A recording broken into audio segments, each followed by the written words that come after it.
Well, good morning everyone. Hope you're doing good and having a great week. To all my returning subscribers, thank you for your support. And to all our viewers and those recently subscribed, thank you and welcome to the channel. So today we're going to talk about some world silver coins. As you can see on your screen, I have one of my coin collection album out. And in this album are some silver coins from various countries. Let me just quickly show you what I have inside here. Right on the front, we can see some Japanese 100 yen silver coins. Over here, we have a full page of Japanese 1964 100 yen Olympic silver coins in BU condition. Here we have a full page of Greek 20 drachmas silver coins from 1960. I've done videos on these coins before, and if you like to watch those videos, you can find them in my video content page of my YouTube channel.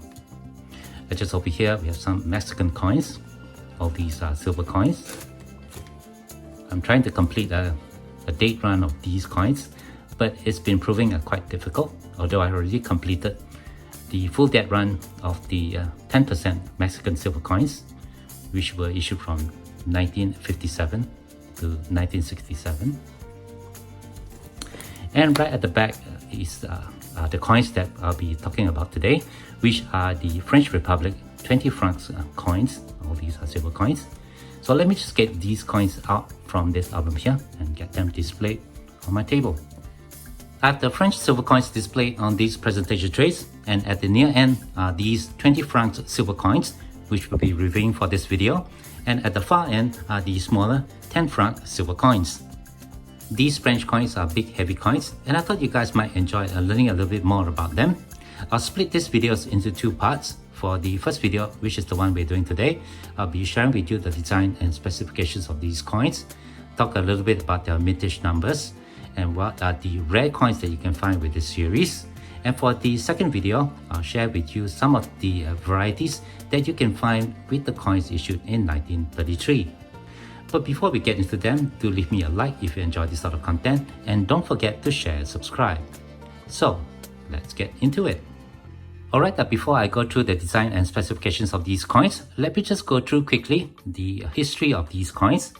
These coins were produced during the French Third Republic, just prior to the outbreak of the Second World War. The coins were minted from 1929 to 1939. There are a total of 7 issues. I do have 6 of them to show you. And we'll have a closer look at them when I go through the mintage numbers. Now, all these coins here have French lettering on them, and to all my French-speaking viewers, my apologies if I pronounce the words wrongly, but I don't speak French, so I'll do my very best. So these coins are minted in 68% silver. They have a weight of 20 grams, giving them an actual silver weight of 13.6 grams, or 0.44 of a troy ounce. So 3 of these coins will give you just over 1.2 ounces of silver. The coins have a diameter of 35mm and a thickness of approximately 2.44mm with a fully riveted edge. Right here on the obverse, we can see this beautiful lorette of Marianne facing to the right. This was designed by Pierre Touron, and you can see the name of the designer, P. Touron, just below the bust of the portrait. Marianne here symbolizes the national personification of the French Republic since the French Revolution, and it's also a portrayal of the Goddess of Liberty. Surrounding the portrait, we have these 2 French words here, Republique François, which translate to the French Republic. This coin is in coin orientation, so when I flip it around, we can see here on the reverse the face value of 20 francs along with the year of issue.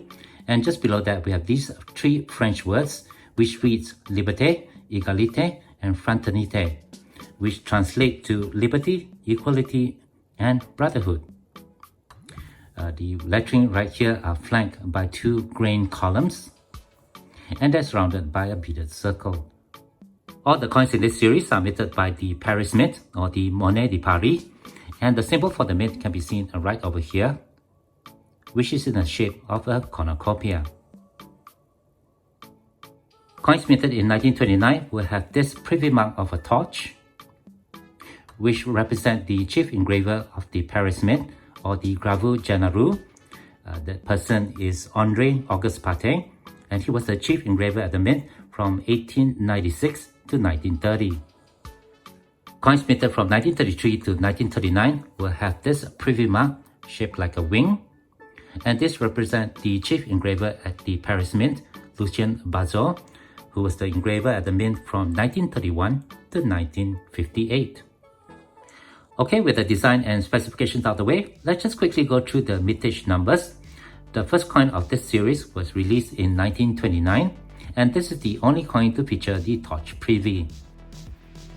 Mintage for this coin is just over 3.2 million. With reference to Numista, before the release of the 1933 coin, there was two other issues.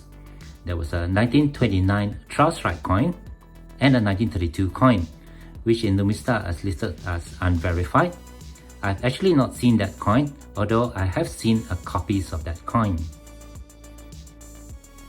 For the purpose of this video, I'm going to disregard that two coins, and the next coin following the 1929 coin is the one issued in 1933.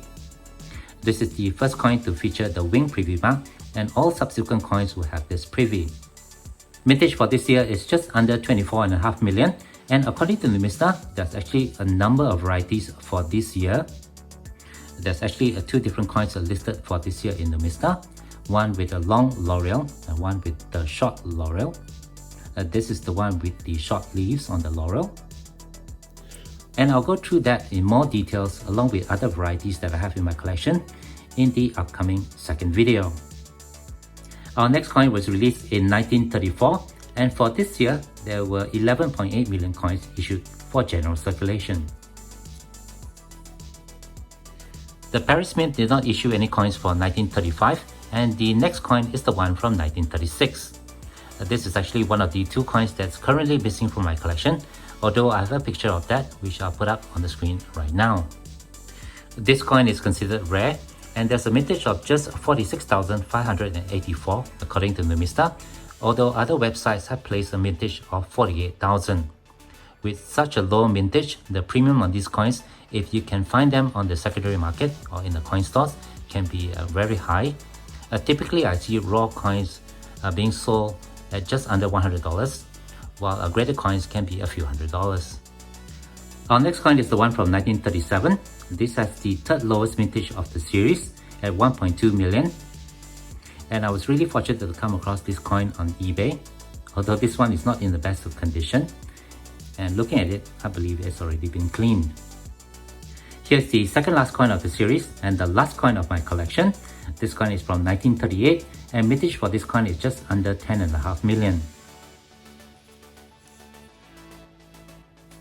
The final coin is the one from 1939, which is currently missing from my collection. I don't believe I'll ever get that coin, but that coin is widely considered as the key to this series. Now, Numista has placed the mintage number at 447,763, or just under half a million. Although I believe that's incorrect, because sources on the internet, including NGC, has placed the mintage at 3,918. If that's true, this makes the 1939 coin as the lowest minted coin for this series, and NGC has placed the value of a graded coin at above $2,000 US.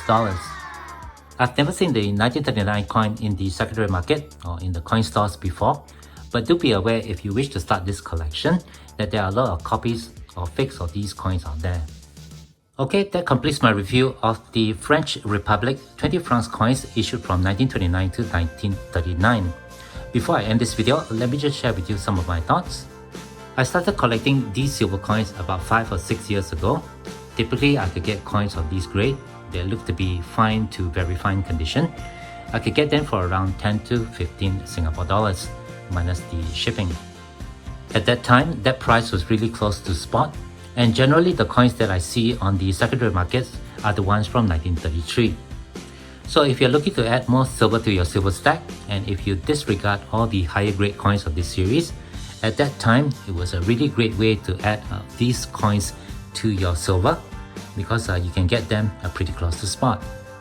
Currently, the prices of these coins have gone up quite a bit, so I wouldn't recommend that you buy them as part of your silver stack. If you're gonna invest that kind of money in these coins, I would recommend that you instead buy pure silver bullion. As I pointed out just now earlier in my video, 3 of these coins will make 1.2 ounce of silver. And at the price that I paid a few years ago for these coins, that's actually quite a good deal. However, now with the higher prices, I would suggest, that's my opinion only, that you invest that money in pure silver bullion rather than buying all these 20 francs silver coins. For those wishing to start a collection of this series, that's a different story. If you wish to collect these coins, I would suggest that you spend a little bit more money and try to get the highest grade that you can find on the secondary market. All these coins over here are still widely available, so it's pretty easy for you guys to start a collection. However, do note that the coins from 1936 and 1939 are extremely rare, and many of those that you see out there on the secondary market are actually fakes or copies. Coins from 1932, if they do exist, basically non-existent, and any that you see out there are in fact just fakes and copies. And with that, I guess that will do it for this video. Thank you very much for watching. My apologies again for my poor pronunciation of the French words on these coins, but do stay tuned to my channel as I upload the second video for these coins, where I'll share with you the varieties that you can find for the 20 francs coins issued in 1933. If you do have any questions or comments, please leave them below. Otherwise, don't forget to leave me a like if you have enjoyed this content, and be sure to hit that share and subscribe buttons down here if you have not done so. As always, from everybody over here, you all please take care, be safe, and have a nice day.